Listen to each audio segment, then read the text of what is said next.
9 citations. Thème, musique. 1. La musique doit humblement chercher à faire plaisir, l'extrême complication est le contraire de l'art. Claude Debussy. Cette citation de Claude Debussy évoque l'idée que la musique, avant tout, doit être accessible et agréable pour l'auditeur. Debussy souligne que l'art musical ne doit pas se compliquer inutilement, car cela peut éloigner le public de l'œuvre. En disant que la musique doit humblement chercher à faire plaisir, il insiste sur l'importance de l'émotion et de la beauté dans la création musicale. La musique ne doit pas être un exercice de virtuosité ou de complexité technique à outrance, mais plutôt une expérience qui touche les gens et leur procure du bonheur. Ainsi, il critique l'idée que l'art doit être élitiste ou difficile à comprendre.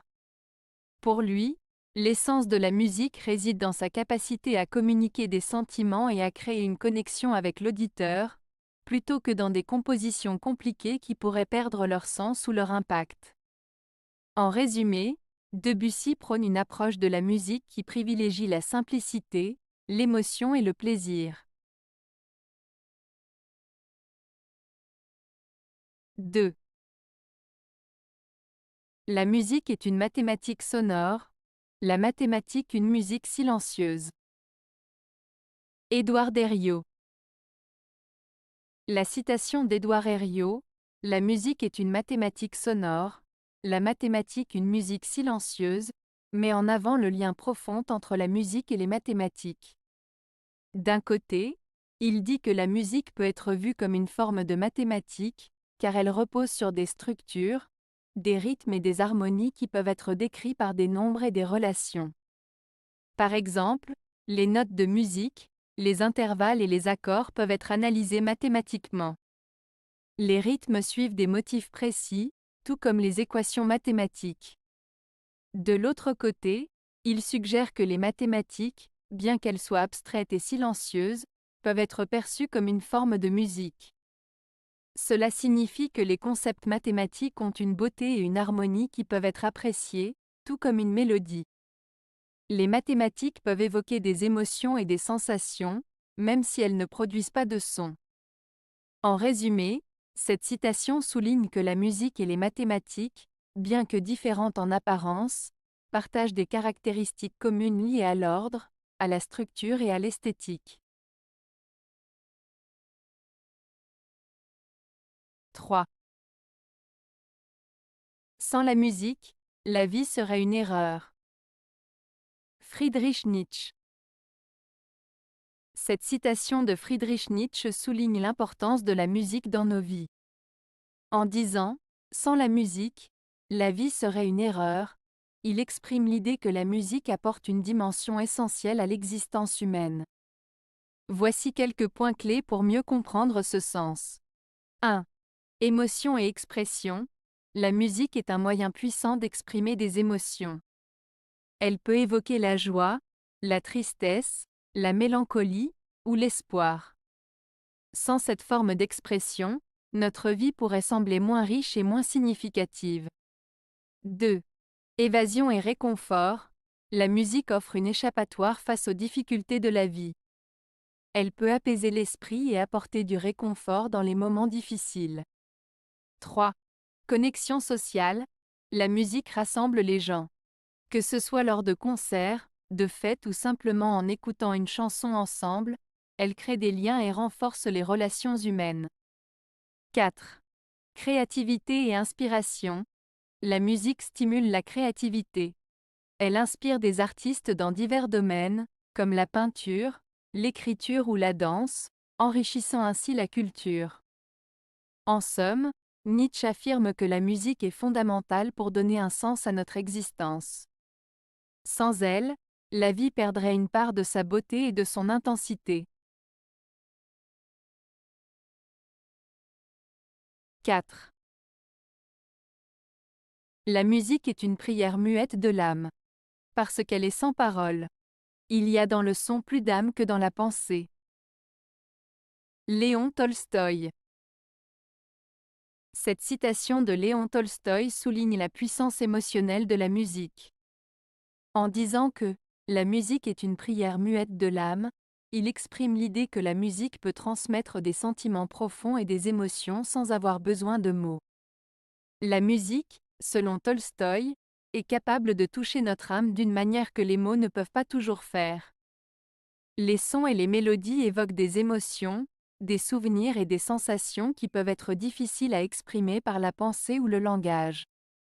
En affirmant qu'il y a, dans le son plus d'âme que dans la pensée, il suggère que la musique a une profondeur spirituelle et émotionnelle qui dépasse la simple réflexion intellectuelle.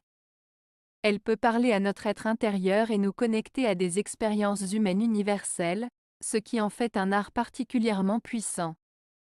En résumé, cette citation met en avant la capacité unique de la musique à exprimer des sentiments profonds et à toucher l'âme, même sans mots. 5. À partir d'un certain âge, on doit interpréter de la musique pour soi. C'est cela la musique. Haruki Murakami. Cette citation de Haruki Murakami évoque l'idée que, en vieillissant, notre rapport à la musique évolue. Au début, nous écoutons souvent la musique pour le plaisir qu'elle procure, influencée par les goûts des autres ou par des tendances populaires. Cependant, à partir d'un certain âge, la musique devient plus personnelle et intime. Interpréter de la musique pour soi signifie que l'on cherche à comprendre et à ressentir la musique d'une manière qui nous touche profondément. Cela implique de choisir des morceaux qui résonnent avec nos émotions et nos expériences de vie, plutôt que de simplement suivre ce qui est à la mode. La musique devient alors une forme d'expression personnelle, un moyen de se connecter à soi-même et de donner un sens à ses propres sentiments. En résumé, Murakami souligne que la musique, à un certain stade de la vie, doit être vécue comme une expérience personnelle et introspective, permettant à chacun de trouver sa propre signification et son propre réconfort à travers elle. 6. La musique est le véritable souffle de la vie. On mange pour ne pas mourir de faim. On chante pour s'entendre vivre. Yasmina Khadra. Cette citation de Yasmina Khadra souligne l'importance de la musique dans l'expérience humaine. Voici une explication détaillée. 1. La musique est le véritable souffle de la vie. Ici, Khadra compare la musique à l'air que nous respirons. Tout comme nous avons besoin de respirer pour vivre, la musique est essentielle pour nourrir notre âme et nos émotions. Elle donne une dimension à notre existence, la rendant plus riche et plus significative. 2. On mange pour ne pas mourir de faim. Cette partie évoque les besoins fondamentaux de l'être humain. Manger est une nécessité physique pour survivre. Cela montre que l'alimentation est une obligation vitale, mais elle ne suffit pas à garantir une vie épanouie. 3. On chante pour s'entendre vivre. Cette phrase met en avant l'idée que chanter ou faire de la musique est une manière de s'exprimer et de se connecter à soi-même et aux autres. Chanter permet d'affirmer notre existence, de partager nos émotions et de ressentir la joie de vivre. C'est une façon d'illustrer notre humanité et notre besoin d'interaction. En résumé, la citation de Khadra évoque que, alors que manger est crucial pour la survie physique, la musique et le chant sont essentiels pour une vie pleinement vécue. Ils nourrissent notre esprit et notre cœur, nous permettant de ressentir et d'exprimer notre humanité. 7. La musique mérite d'être la seconde langue obligatoire de toutes les écoles du monde. Paul Carvel. La citation de Paul Carvel souligne l'importance de la musique dans l'éducation. En disant que la musique mérite d'être la seconde langue obligatoire de toutes les écoles du monde, il suggère que la musique devrait avoir une place aussi essentielle que les langues parlées dans le cursus scolaire. Voici quelques points clés pour comprendre cette idée. 1. Universalité de la musique. La musique est une forme d'expression qui transcende les barrières culturelles et linguistiques. Elle est présente dans toutes les cultures et peut rassembler les gens. 2. Développement des compétences. Apprendre la musique peut aider au développement cognitif, à la créativité et à la discipline.